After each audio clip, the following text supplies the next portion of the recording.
الله وبركاته. الحمد لله رب العالمين، والصلاة والسلام على نبينا محمد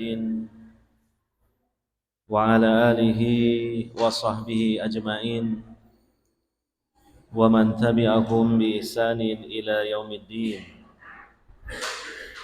وقال تعالى في كتابه الكريم: هل يستوي الذين يعلمون والذين لا يعلمون. Al-ayah, amma ba'd. Hadirin wal hadirat, para bapak, para ibu, saudara-saudari sekalian yang semoga selalu mendapatkan rahmat dan taufik dari Allah Subhanahu wa taala. Alhamdulillah, pada kesempatan malam hari ini kita diberi kemudahan dan taufik oleh Allah Subhanahu wa taala untuk hadir di masjid dan di majlis ini. Mari kita kukuhkan niat kita di dalam menghadiri majlis ini dan mengikuti kajian yang kita adakan pada kesempatan kali ini untuk ikhlas karena Allah Subhanahu wa taala, sehingga menjadi suatu ibadah yang diterima olehnya, mendatangkan pahala dan juga tentunya keutamaan-keutamaan yang lainnya, khususnya keutamaan dari menuntut ilmu syar'i. Pada kesempatan kali ini kita akan lanjutkan kembali tema yang pada hari Ahad kemarin kita bahas dan belum selesai,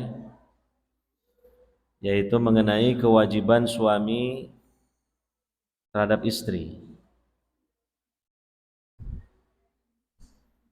Pada pembahasan yang lalu kita telah membahas dua kewajiban suami terhadap istri. Yang pertama adalah bertanggung jawab atas agama istrinya atau keluarganya. Yang kedua, memberi nafkah, baik nafkah lahir maupun batin. Kemudian yang ketiga, bertindak secara syar'i ketika istri berbuat nusyuz terhadap suami. Nusyuz biasa kita terjemahkan durhaka atau tidak taat kepada suami dalam perkara yang ma'ruf, atau melakukan satu pelanggaran yang besar yang berkaitan dengan kewajiban seorang istri terhadap suami. Maka di dalam mensikapi istri yang nusyuz ini, wajib bagi suami untuk berpedoman dengan ayat Al-Quran. Jangan tergesa-gesa bersikap sesuai dengan sikap pribadinya, apalagi hanya mengikuti emosi saja. Tentu ini namanya kesalahan dihadapi dengan kesalahan yang lain. Kemaksiatan dihadapi dengan kemaksiatan yang lain. Disinilah wajibnya kita memiliki ilmu dalam menggayuh kehidupan rumah tangga itu yang sesuai dengan aturan-aturan Allah Subhanahu wa ta'ala. Dan kita harus belajar dalam hal ini, baik ilmunya maupun mengamalkannya. Setelah mengilmuinya, mengamalkannya harus belajar. Karena masalahnya suami kan dia seorang pemimpin, tentu di atasnya nggak ada pemimpin lagi. Tetapi harus dia yakini di atasnya adalah Allah Subhanahu wa ta'ala, Tuhannya, yang senantiasa memantau dan melihat dia. Maka wajib dia bertakwa kepada Allah Subhanahu wa ta'ala, terutama takut akan murka dan ancamannya ketika tidak mengindahkan aturan Allah Subhanahu wa ta'ala. ketika suami berlaku semena-mena dan sewenang-wenang. Perhatikan dalam Al-Quran surah An-Nisa ayat 34. Wallati takhafuna nusuzahunna fa'iduhunna wahjuruhunna fil madaji'i wadribuhunna fa in ata'nakum fala tabghu 'alaihinna sabila. Dan para wanita atau istri yang kalian takut nusuz mereka, melakukan nusuz, istri melakukan nusuz terhadap suami, maka fa'idhuhunna, ini yang pertama, beri mauidhah mereka itu, beri nasihat, ingatkan mereka itu. Ya, maka sekali lagi di sini kita perlu ilmu, suami perlu ilmu.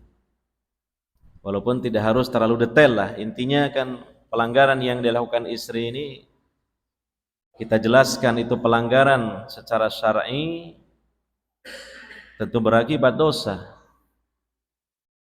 Bukan semata-mata karena membuat suami tidak senang atau tidak berkenan saja, tetapi yang utamanya Allah nanti tidak ridho ketika istri ini berlaku nusuz, tidak patuh lagi sama suami, suka membangkang, melakukan pelanggaran-pelanggaran, misalnya kalau keluar rumah nggak pernah izin, atau minta izin cuma minta saja walaupun suaminya nggak mengizinkan, itu juga sama saja. Saya sudah minta izin, nah pertanyaannya diizinkan apa enggak? Belum, nah itu sama dengan tidak diizinkan. Bukan cuma minta izin. Apa artinya minta izin? Minta izin itu ada dua kemungkinan, bisa diizinkan, bisa tidak. Makanya minta izin. Kalau salah satu dari dua kemungkinan pasti, maka tidak perlu minta izin. Ya. Jadi artinya minta izin itu demikian. Kecuali kalau keluar rumah yang dekat-dekat saja dan itu sudah menjadi urufnya, adalah hal yang biasa. Misalnya antar anaknya sekolah dekat, sekolahnya kan tiap hari gitu. Nah, itu dari awal kan sudah ada perjanjian dengan suaminya. Bahkan ini juga meringankan tugas suaminya karena mungkin repot dia bekerja gitu. Atau dia mungkin membeli sayur di depan rumahnya saja kan, itu ya urufnya tidak perlu minta izin. Tapi kalau keluar yang jauh sekalipun tidak safar, apalagi tidak menjadi kebiasaannya, maka itu istri harus minta izin. Sekali lagi, bukan cuma minta izin, apalagi cuma memberitahukan. Beda itu. Ya, minta izin kemudian suaminya mengizinkan, barulah si istri ini keluar dari rumahnya. Gitu. Nah, ada sebagian para wanita ya, dan biasanya orang awam ya, dia pengen bisa nyupir, tanpa sepengetahuan suaminya langsung aja dia mendaftarkan diri untuk kursus nyupir, ya kan? Tanpa sepengetahuan suaminya, ya. Dan itu berlangsung beberapa kali hingga sampai dia mahir menyopir mobil sendiri. Kemudian suatu ketika bersama suaminya, istrinya mengatakan, ya saya saja yang nyupir. Nah, suaminya heran, loh kamu kapan bisa nyupir? Loh, saya sudah kursus. Oh kursus, kapan kursusnya? Tanpa sepengetahuan jenengan saya sudah kursus. Nah ini tidak benar seperti ini. Harusnya kan apa? Izin dulu, minta izin dulu kepada suaminya. Apalagi rata-rata kursus nyupir mobil itu ya kebanyakannya pelatihnya atau instrukturnya laki-laki. Berarti berduaan dia gitu. Berkholwat di dalam mobil. Ini jelas termasuk nusud seperti ini, pelanggaran syariat. Ya, masih banyaklah yang lain-lainnya. Ya intinya pelanggaran syariat terutama berkaitan melanggar kewajiban seorang istri terhadap suami. Maka kasih nasihat, kasih peringatan. Kemudian yang kedua, wahjuruhunna. Kalau juga nasihat tidak berpengaruh, apalagi tidak diindahkan, maka fahwahjuruhunna fil madaji, hajarlah mereka itu, boikot mereka itu, tinggalkan sementara waktu mereka itu di tempat-tempat tidur mereka. Artinya tidak tidur sekasur atau seranjang. Dan sudah kita sampaikan hadis riwayat Imam Abu Dawud pada kesempatan yang lalu, bahwa Nabi SAW mengatakan wala tahjur illa fil bait, jangan menghajar istri, meninggalkan istri dari tempat tidurnya kecuali masih dalam satu rumah. Jangan istilahnya minggat, suami minggat. Kenapa kamu kok minggat? Pusing lah, punya istri kok gak nurut. Nah ini gak benar gitu. Lalu akhirnya dia tidur di masjid gitu ya. Makanya kalau ada ikhwan yang tidur di masjid, masjid apa ini? GPI ya. Kemudian alasannya karena minggat. Nah ini mohon pengurus takmir jangan memperkenankan ya. Jangan mengizinkan. Nasihati, suruh pulang gitu. Suruh apa? Pulang ya. Ya. Kemudian kalau ternyata dihajar pisah tempat tidur tidak berpengaruh, ya, maka apa? Yang ketiga, wadribuhun, pukullah mereka, ya, pukulan yang tidak menyakitkan, pukulan yang tidak diarahkan ke wajahnya dan juga tidak melukainya.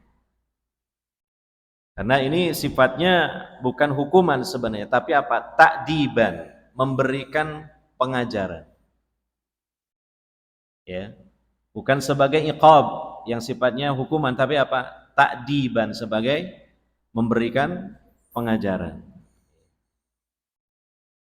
Fa in ata'nakum fala tabghu alaihinna sabila. Kalau mereka sudah mentaati kalian, jangan lagi cari-cari jalan yang lain. Iya. Cuma kan kalau ternyata langkah ketiga pun juga tidaklah berubah, tetap saja, terus bagaimana? Nah, di ayat yang lain dijelaskan maka hendaknya dikirim utusan untuk mendamaikan. Ya, fab'atsu hakaman min ahlihi wa hakaman min ahliha. Utus delegasi sebagai perwakilan dari kedua belah pihak. Dari pihak suami dan dari pihak istri, kemudian bermusyawarah untuk merundingkan kira-kira ini maslahatnya gimana, ini diteruskan berumah tangga atau tidak ini. Karena kalau berumah tangga itu hanyalah di situ suami istri atau mungkin salah satunya melakukan pelanggaran terus-menerus, maka mahligai rumah tangga ini tentunya menjadi tempat untuk menumpuk dosa. Padahal mahligai rumah tangga itu tujuannya adalah sebagai wadah terhadap dua insan yang berlainan jenis yang sudah diikat dengan akdu nikah yang namanya suami istri, untuk bisa menjalankan hududullah, hukum-hukum Allah, sehingga kedua-duanya mendapatkan ridho Allah dan keduanya mendapatkan nilai pahala yang besar. Nah itu ya. Jadi sekali lagi ini kewajiban suami untuk bertindaklah secara syar'i ya. Jangan serampangan karena mengikuti rasa kesalnya saja atau emosinya saja. Ya. Kemudian yang keempat, hendaknya para suami ini berlemah lembut kepada istri. Ya, ini pelajaran Pak, sudah tahu saya waktu dulu pas akad nikah. Pas dulu ada ceramah walimah nikah. Iya, mungkin sudah tahu, cuma kan tidak ada salahnya diingatkan kembali. Karena manusia itu punya sifat lalai dan meremehkan. Iya, ya. Akhir-akhir ini kenapa saya kok gampang emosi? Nah, ini kena poin ini gitu. Ya, tapi kan cari alasan. Saya ini gampang emosi karena sekarang ini banyak masalah, Pak, dalam rumah tangga saya. Sedang mengalami krisis ekonomi gitu kan. istri juga nggak semenarik dulu misalnya. Nah itu. Lah, ya jangan seperti itu. Nah, tetap kita lakukan itu tadi kewajiban. Bisa jadi ya baiknya istri kita ini berawal dari baiknya kita. Atau kebalikannya kurang baiknya istri kita karena mungkin kita pun kualitas kita di dalam memperhatikan istri mungkin berkurang cuma nggak sadar. Ya. Makanya tetap berusaha lagi, disegarkan lagi untuk bisa berlemah lembut kepada istri. Karena ini bagian dari wasiat Nabi SAW kepada umatnya, khususnya kaum laki-laki. Ya. Nabi SAW berwasiat kepada kaum laki-laki untuk berbuat baik kepada para wanita. Istausu bin nisa'i khaira, kata Nabi SAW. Aku wasiatkan kepada kalian para laki-laki muslimin, mukminin untuk berbuat baik kepada para wanita, khususnya pada istri-istri kalian. Yeah. Bukankah Nabi SAW juga pernah mengatakan bahwa para wanita itu ibaratnya seperti botol yang terbuat dari kaca. Yang namanya botol yang terbuat dari kaca ini kan gampang pecah. Yeah. Maka harus diperlakukan dengan cara yang lemah lembut. Perasaannya lebih dominan kan? Laki-laki itu akalnya 9, perasaannya 1. Kalau perempuan kebalikannya. Dan bukankah Nabi SAW juga mengatakan bahwa para wanita itu nakisuddin wal aql. Ya. Agamanya kurang dan akalnya juga kurang. Ibu-ibu jangan tersinggung ya, ini sabda Nabi SAW. Karena faktanya demikian. Makanya lah daripada itulah para wanita cocoknya dalam rumah tangga jadi makmum, bukan jadi imam. Imamnya laki-laki suaminya. Yeah. Nah, kata Nabi SAW itu, kenapa para wanita itu naqisotuddin, akal agamanya kurang? Karena bukankah mereka ada saatnya mereka tidak sholat? Ada saatnya mereka tidak berpuasa, yaitu ketika datang bulan atau nifas. Libur sholatnya sementara waktu, libur puasanya sementara waktu. Ini sehingga berpengaruh kepada agamanya menjadi berkurang. Gitu. Makanya Nabi SAW berwasiat dalam hadis riwayat Imam Ahmad, para wanita hendaknya banyak istighfar dan sedekah. Karena dua hal ini bisa menutupi dan menambal kekurangan-kekurangan tadi. Banyak beristighfar dan banyak bersedekah. Dan akalnya juga kurang. Nah, makanya ini kita harus maklumi kaum laki-laki. Yeah. Sebab mereka terkadang atau bahkan sering mengedepankan perasaannya daripada akalnya, daripada pertimbangan rasionya. Kalau nggak percaya, buktikan saja di lalu lintas sana. Di zaman kita ini kan para wanita juga banyak yang naik kendaraan bermotor. Kadang-kala juga kita naik sepeda motor metik, dia naik sepeda motor lanang. Habis gitu disalip lagi. Nah, nyalipnya ngepot pisan ya. Ya kita maklumi saja. Oh iya kata Nabi, naqisotuddini wal aql. Kadang-kala di jalan yang jalan utama, jalan protokol, ketika kita sedang tenang berjalan pakai sepeda motor atau mobil, tiba-tiba dari samping kiri muncul secara mendadak seperti melompat. Gitu. Seorang wanita yang mengendarai sepeda motor tanpa berhenti dulu, tanpa berhenti dan tolak-toleh dulu, langsung menempati apa? Posisi jalan utama dan langsung mengikuti arus sebelah kiri. Padahal di belakangnya jarak yang dekat kita yang sedang mengendarai kendaraan. Sehingga kita jadi kaget gitu kan. Ya sudahlah, dimaklumi saja. Naqisatuddin wal akal. Sabar. Memang seperti itu. Jadi harap dimaklumi ada kekurangan seperti itu. Ya. Nah, makanya, ini jadi diingatkan kembali. Soalnya sering lupa. Lupanya apa? Seakan-akan wanita itu persis seperti laki-laki. Nah, enggak persis. Nah, ini yang kita lupa, terus terang aja. Apalagi pas kita jengkel karena ada sesuatu gitu, waduh rasanya pengen ngamuk saja kan gitu ya. Nah, ingat harus sabar, ditahan emosinya, kembali lagi diredakan emosinya, nanti sikapilah dengan lemah lembut. Insya Allah wanita itu cepat luluh hatinya kalau dengan kelembutan. Gitu.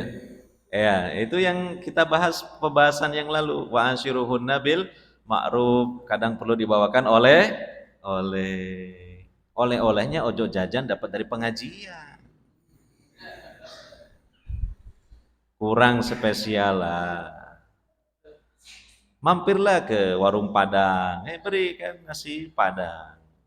Gitu. Nah, gitu. Nanti insya Allah hatinya jadi lapang. Nah, gitu. Nanti sudah lupalah dia mau marah itu. Iya, jadi karena mereka itu memang cenderung perasaan yang dikedepankan. Jadi kalau wanita itu baper itu ya wajar, cuma ya jangan juga berlebihan bapernya. Tapi ada unsur-unsur itu jelas. Siapapun itu. Wanita di dunia ini yang paling cerdas seluruh dunia, para ulama ijma sepakat itu Aisyah radhiyallahu anha. Nggak ada wanita lain yang menandingi kecerdasan Aisyah. Putri Abu Bakar As-Siddiq. Ya, usianya masih belia, tapi beliau sangat dewasa dan semua ilmu-ilmu yang disampaikan oleh Nabi direkam dengan sangat kuat. Aisyah itu kan ditinggal wafat oleh Nabi SAW usianya 18 tahun. Dan wafatnya kemudian sekitar 80 tahunan. Nah, itu sisa waktu ya yang tidak bersama Nabi itu beliau gunakan untuk menyampaikan ilmu-ilmu Nabi SAW kepada para sahabat dan para tabi'in. Makanya rawi hadis selain Abu Hurairah yang banyak meriwayatkan hadis itu Aisyah radhiyallahu anha kan. Dan menjelang Nabi SAW wafat, Nabi SAW sakit, itu Nabi mendatangkan tabib, dokter. Maka dalam waktu singkat, karena Aisyah sering mendampingi Nabi SAW, Aisyah sering bertanya-tanya kepada tabib tentang ilmu ketabiban, Aisyah mendapatkan ilmu yang banyak tentang kedokteran itu. Dalam waktu yang cuma singkat saja, menunjukkan kejeniusannya. Tapi meskipun demikian Aisyah, kadang beliau juga ya baper, terutama kecemburuannya kepada madunya, madu asli. Sampai pernah kan dikisahkan gitu kan, Nabi SAW dapat satu mangkuk makanan dari Hafsah dan itu berada bersama para sahabat Nabi yang lain. Aisyah tahu langsung diambil, kemudian apa? Dibanting gitu ke bawah, diambil, dilepas, piar, pecah itu wadah. Dan itu di depan para sahabat yang lain. Kira-kira nek sampean posisi koyo Nabi ya opo. Sini dipegang kupingnya. Oh, jangan. Kamu ini tidak tahu diri ya, ini kan malu. Dikemanakan ini kewibawaanku di hadapan ini murid-muridku ini kan gitu kan. Kalau Nabi tidak, santai saja. Iya. Santai saja, paling komentar Nabi hanya sedikit saja. Ibu kalian sedang cemburu. Selesai. Gitu. Ditiru Pak, sampai meniru Nabi Shallallahu Alaihi Wasallam. Bisa nggak niru begitu? Kalau nggak bisa, sampean nggak punya bakat kalau begitu. Oh, bukan begitu Pak, bakat jadi suami yang ideal. Gitu. Ya harus bisa meniru, belajar. Kita semua belajar. Gitu. Dan nggak gampang hal seperti ini. Iya. Ya, ini kewajiban suami. Ya mungkin lama ini kelemah lembutannya ini tumpul. Nah diasah lagi biar tajam. Biar bisa lembut lagi, nggak gampang marah. Karena kan namanya berumah tangga sudah sekian lama itu kan ya tentu beda dengan dulu waktu awal-awal baru nikah. Iya. Ya, inilah perlunya kita kaji kembali masalah berumah tangga itu. Jangan cuma di awal-awal saja dulu. Khawatirnya itu energinya sudah mau habis. Nah, perlu kita berikan lagi energi itu. Iya. Nah, karena ini kan juga bagian dari ibadah kepada Allah Subhanahu wa taala. Ya.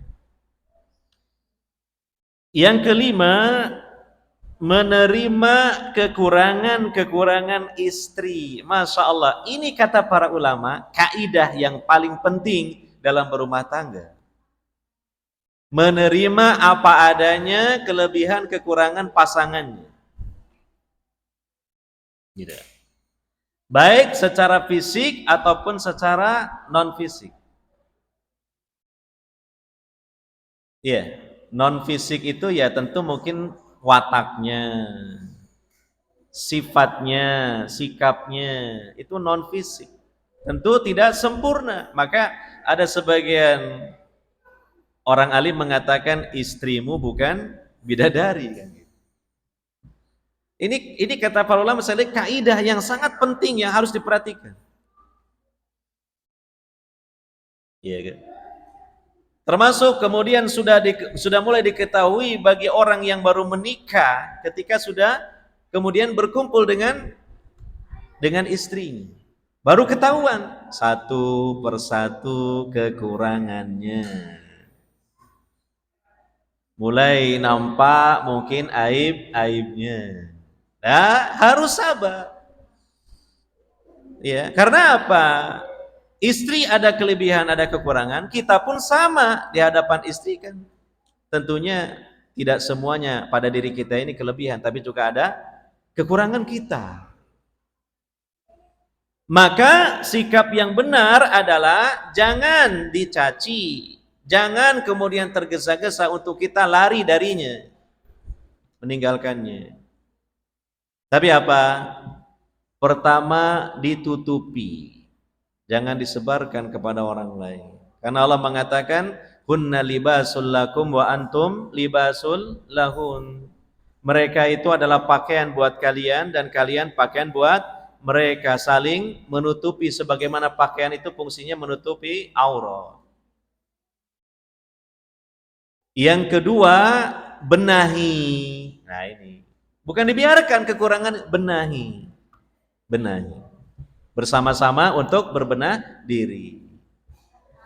Meningkatkan keilmuan, meningkatkan ketakwaan, bersama-sama membenahi diri. Yang ketiga, kalau memang belum berhasil, ada hal-hal yang memang belum bisa dibenahi, ya bersabar. Karena di dunia ini tidak ada yang sempurna. Itu. Ini penting sekali. Ya, makanya Nabi SAW dalam hadis riwayat Imam Muslim mengatakan, la yafruq mu'minun mu'minatan in kariha minha khuluqan radiya minha akhar. Jangan seorang suami mencela istrinya ketika dia ya melihat ada kekurangan pada istrinya. Jika dia tidak suka dari istrinya satu perangai, niscaya dia akan mendapati perangai yang lain yang dia sukai. Pak, istri saya itu enggak pinter masak. Nah, jangan-jangan punya kelebihan yang lain, pinter maca. Nah, kan luar biasa. Ngerti sampean maca? Yono, tahu.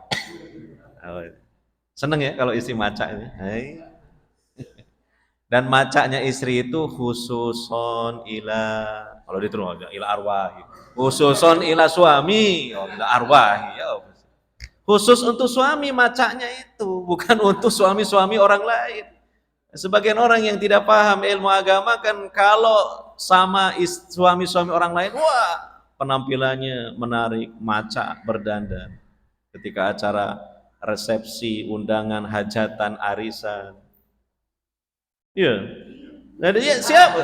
Siapa yang menikmati? Suami-suami orang lain, bukan suami. Suaminya loh bonceng istrinya acara, kan nggak kelihatan istrinya. Karena apa? Karena posisi di belakang dia naik sepeda motor kan, dan menikmati kecantikannya. Dilihat pakai spion juga nggak jelas karena istrinya pakai helm.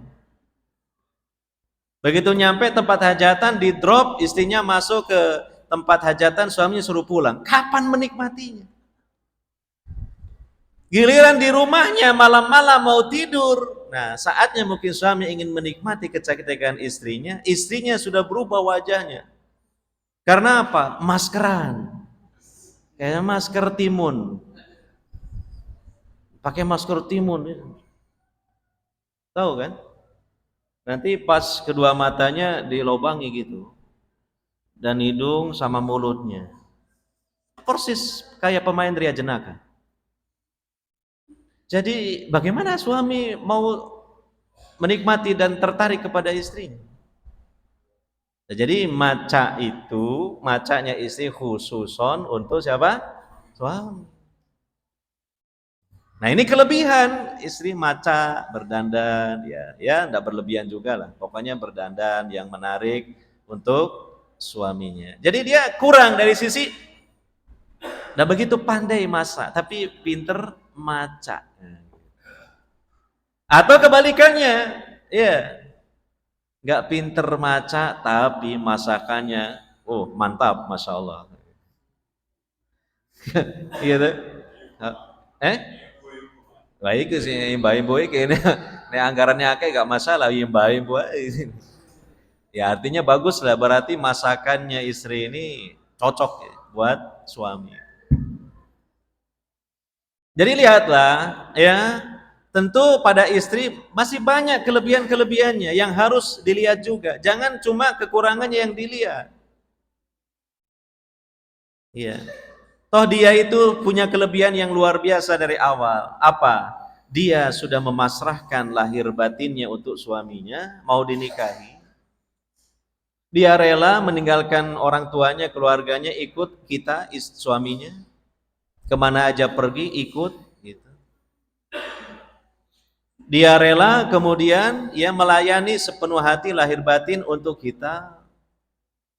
Hingga kemudian qadarullah Allah juga anugerahkan rizki menjadi ya ladang bagi kita untuk menyemai benih kita sehingga tumbuhlah anak keturunan kita darinya. Itu kelebihan yang luar biasa. Cuma terkadang terlupakan hal seperti itu. Jadi itu kaedahnya ya. Pastilah istri kita ini nggak mungkin sosok yang sempurna. Maka apa? Kelebihannya syukuri. Kekurangannya sabari, tutupi, benahi. Dan ada hikmahnya, kalau pasangan hidup kita itu mendinglah ada kekurangannya daripada serba sempurna gitu kan. Kenapa? Karena kalau serba sempurna, nanti kita para laki-laki mukmin lupa untuk memperoleh istri di sorga di akhirat. Karena seakan sudah cukup di dunia. Betul. Catat. Bukan itu enggak dicatat. Kok bengong gitu? Dicatat. Ayo dicatat. Ya dicatat. Bengong ya, karena ya pastikan membayangkan bidadari. Bidadari nggak bisa dibayangkan. Tapi itu tadi ya, segala apapun kekurangan di dunia itu ada hikmahnya. Menjadikan kita tidak terlena dengan dunia. Karena dunia bukan segala-galanya, tidak sempurna, ada saja kekurangannya. Itu ada baiknya, supaya kita mengidam-idamkan sorga dan apa-apa yang ada di dalamnya.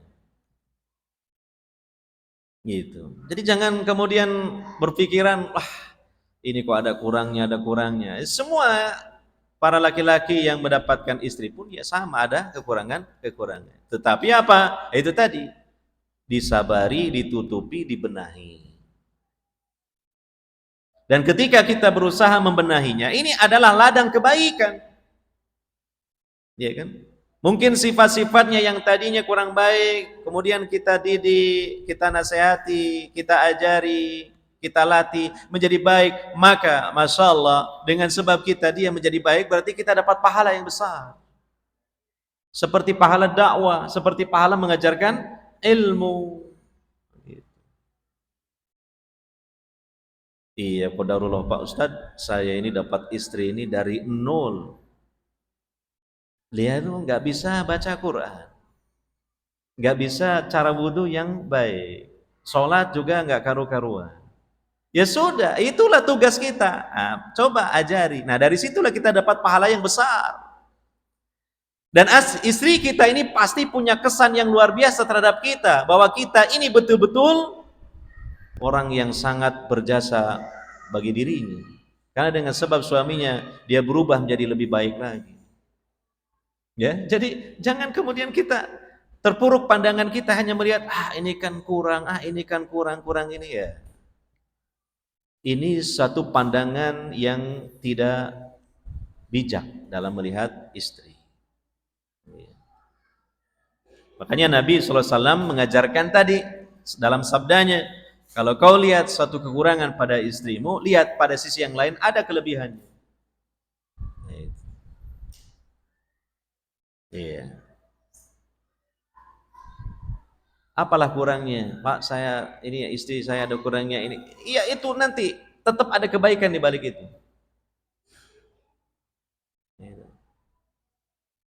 Nah ini istri saya bilang ke saya kurang mas, kurang teman. Lah itu tidak ada apa-apa kalau itu malah kurang teman. Teman apa maksudnya?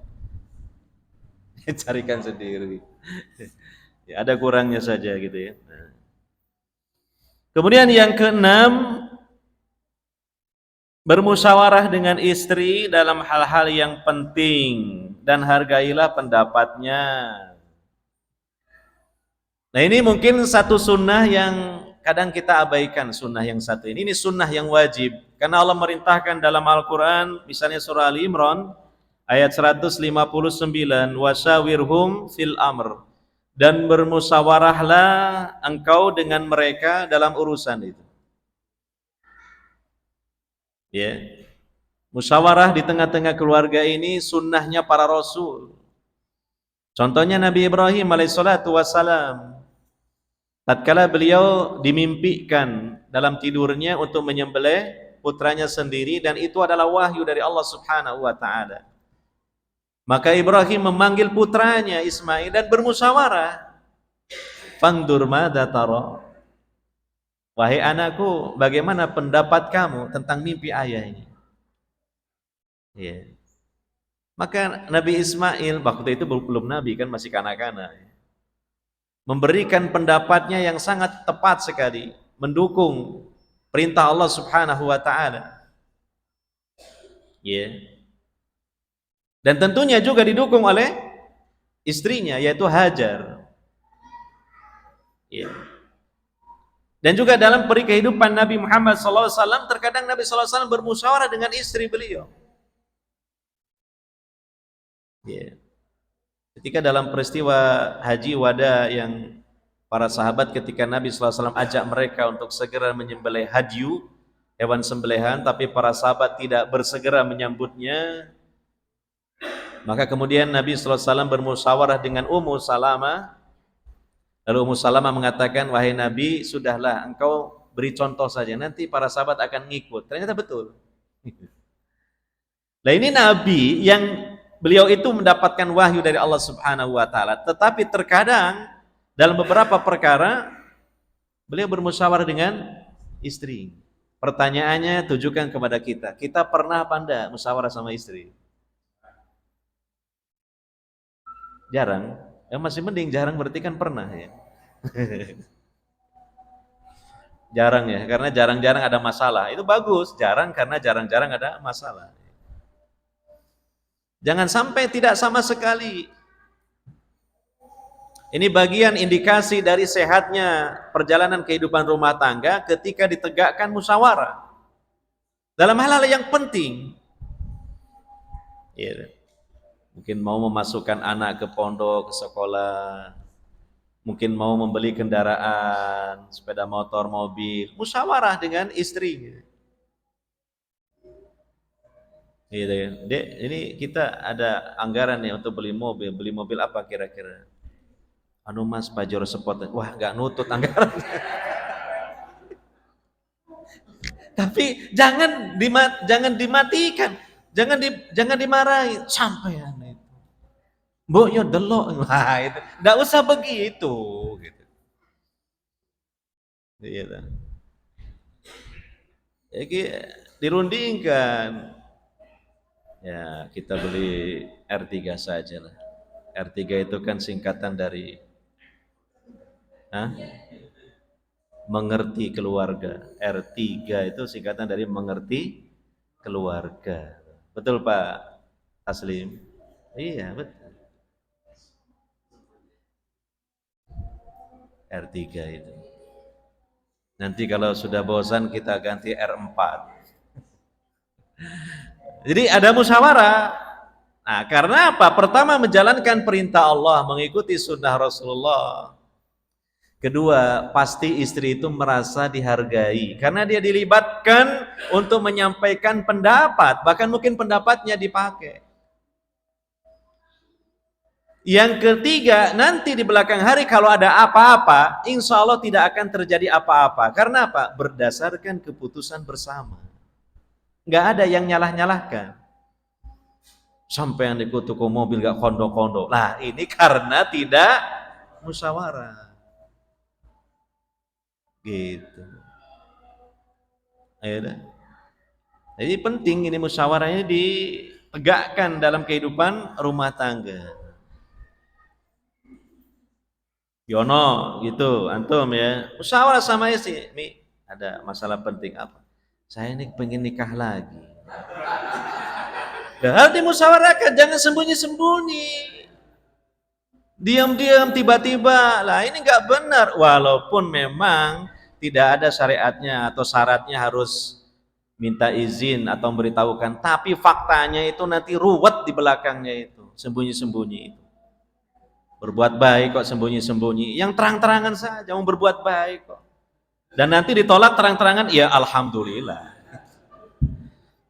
Ya Bu, ini tenang aja Bu, saya dukung panjenengan ya, bukan tidak mendukung panjenengan. Ini suami-suami moro-moro nikah lagi deh. Itu kan kenapa seperti itu? Karena tidak bermusyawarah. Musyawarah sama istri. Jangan-jangan nanti, oh ya enggak apa-apa, saya dukung. Saya aja deh yang nyarikan gitu. Carikan nenek-nenek. Ya sudah, diterima saja.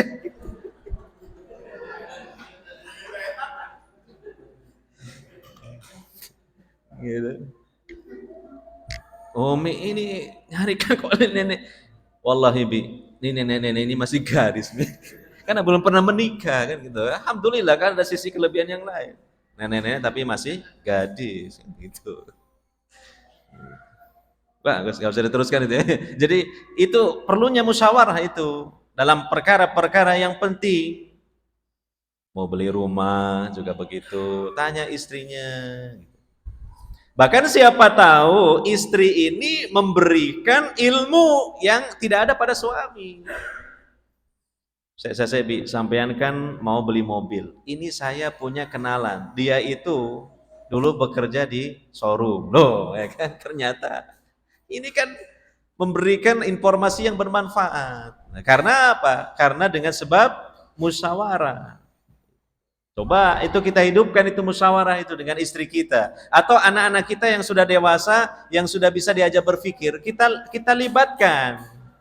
Dan itu nanti akan menimbulkan satu apa? Keakraban di antara keluarga. Dan kesannya si suami ini tidak egois karena apa? Dia ajak bermusyawarah anggota keluarganya. Pas nyantai-nyantai ya, kumpul dipanggil gitu. Ya, suami menyampaikan apa permasalahannya gini, musyawarahkan. Contoh ya, musyawarah yang menyenangkan nih. Mi, ini saya dapat warisan 1 miliar. Ya ini uangnya diapain nih gitu kan? Nah, kan gitu. Musyawarah dulu gitu. Penting ya. Nah ini. Kemudian yang ketujuh, yang terakhir lah mungkin ini, kewajiban suami, hendaknya suami juga peduli terhadap penampilan dirinya di hadapan istrinya.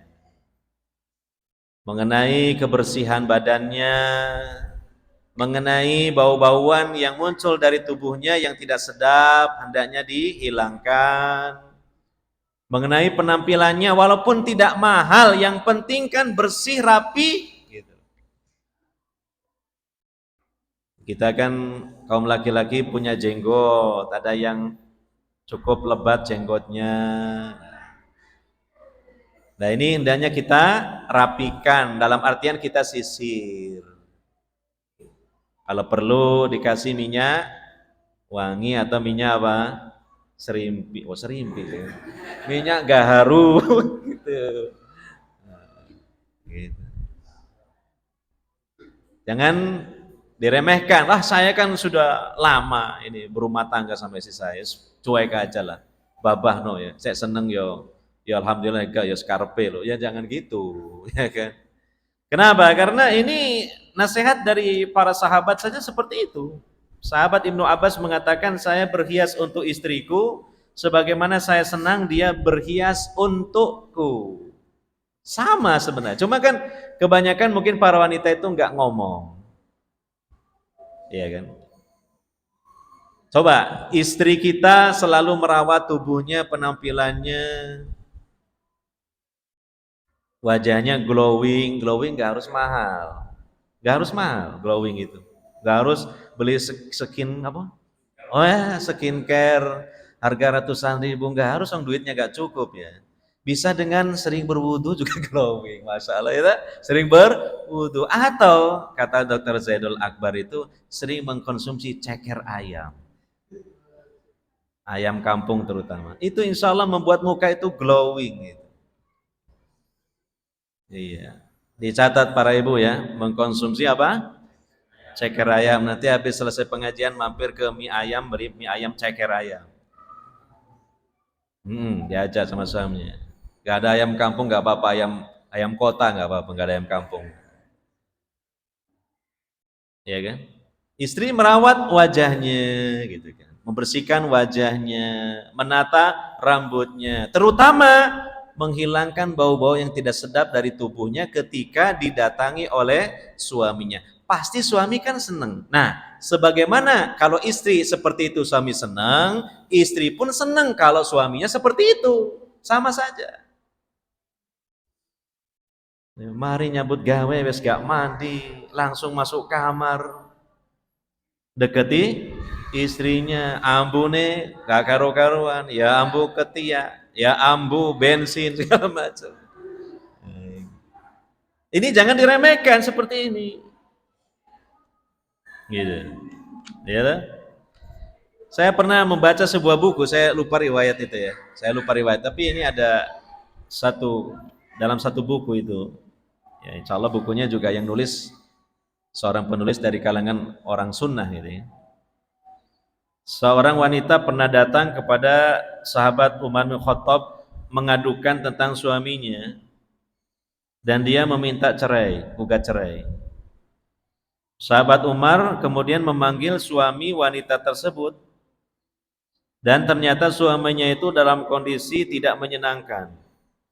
Pakaiannya lusuh, rambutnya panjang tidak terurus, serta tidak menjaga kebersihan dan penampilannya.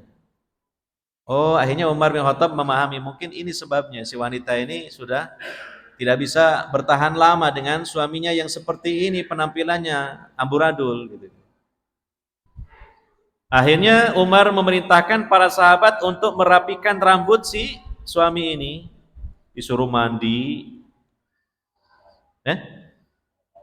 Apa nih? Ya rambutnya ya. Cok keliru motong apa?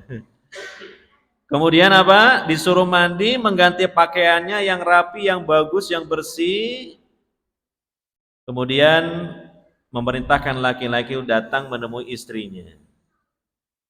Jadi seakan-akan istilahnya itu dipermak. Nah, dipermak dalam waktu yang singkat ya.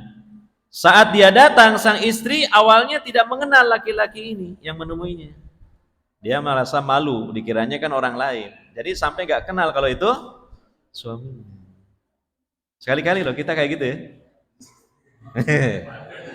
Ya ono duit akeh ya. Nyalon sih, nyalon. Wajahnya di apa? Facebook. Pesel, Facebook ya.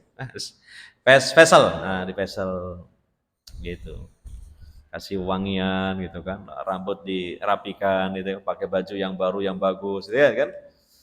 Nah gitu. Jadi seperti ini kejadian nih. Kemudian si laki-laki ini datang, si istri ini heran, saya nggak kenal siapa sampean ini, nggak kenal sampai berubah.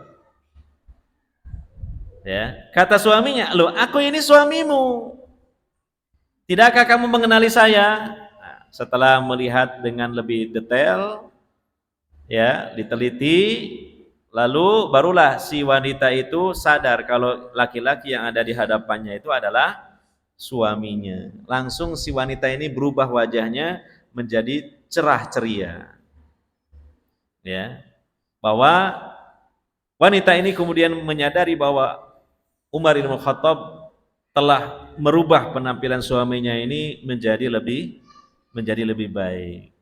Kemudian setelah itu Umar bin Khattab mengatakan, demi Allah sesungguhnya wanita itu senang melihat kalian rapi dan menarik sebagaimana kalian senang melihat mereka cantik dan menarik. Ya tidak harus mahal-mahal kalau memang ya anggarannya nggak cukup ya untuk mahal-mahal. Tapi ya kan kita bisa mengupayakan sesuai kemampuan kita. Itu kan. Ketika kita berdekatan dengan istri kita, ya baju gitu, jangan sampai sudah 3 hari belum dicuci dipakai. Kan bisa dicuci dulu, ganti yang yang baru, maksudnya yang habis dicuci. Ketika mendatangi istri mau tidur, gosok dulu giginya atau pakai siwak dulu. Iya, kan gitu, kan sederhana saja, sederhana saja. Atau mungkin suami baru datang dari pekerjaannya malam-malam kan, ya mungkin ngelembur gitu kan, nah, mungkin wajah-wajahnya kena debu, ya. Nah jangan langsung menemui istri di kamarnya, ya ke kamar mandi dulu, berwudu, membersihkan mukanya, ya belilah sabun-sabun pencuci muka yang murah-murah itu loh kan gitu. Kan banyak sudah dijual seperti itu. Nah ini niatnya apa? Dalam rangka ingin menyenangkan istrinya dan itu termasuk beribadah, artinya mendatangkan pahala. Itu. Ya. Nah, mungkin ini diantara beberapa kewajiban yang harus diperhatikan oleh para suami. Yang utamanya adalah supaya mendapatkan ridho Allah, kemudian tentunya keridhaan dan kesenangan, kegembiraan, ketenangan, kebahagiaan yang diraih oleh istrinya. Sekali lagi, semua mengerucut kepada apa? Ibadah, ya, melaksanakan perintah-perintah Allah, mengikuti sunnah-sunnah Rasulullah Shallallahu Alaihi Wasallam. Sehingga insya Allah kita meraih janji dari Nabi Sallallahu Alaihi Wasallam bahwa menikah dan berumah tangga itu separoh beragama, nisfuddin, ya, separoh beragama. Ya. Nah mungkin sampai di sini saja dulu ya pembahasan kita pada kesempatan kali ini, sudah datang waktu sholat Isya ya. Mungkin nanti kita dengarkan dulu adzan Isya dan setelah itu mungkin ada sesi tanya jawab, jika ada pertanyaan mungkin bisa disampaikan. Dan kemarin ada orang yang bertanya itu pada kertas ya, belum saya baca, lupa kemarin itu. Ya, jadi mungkin pembahasan kita sampai pada tema kewajiban suami kepada istri, belum kewajiban istri kepada suami. Ya, kalau memang nanti ditakdirkan lagi saya mengisi di majelis ini, mungkin bisa sekalian dilengkapi. Yang kedua adalah kewajiban istri terhadap suami supaya seimbang dan adil gitu kan. Nah, demikian. Mudah-mudahan bermanfaat. Wallahu a'lam bishawab. Walhamdulillahirabbil alamin.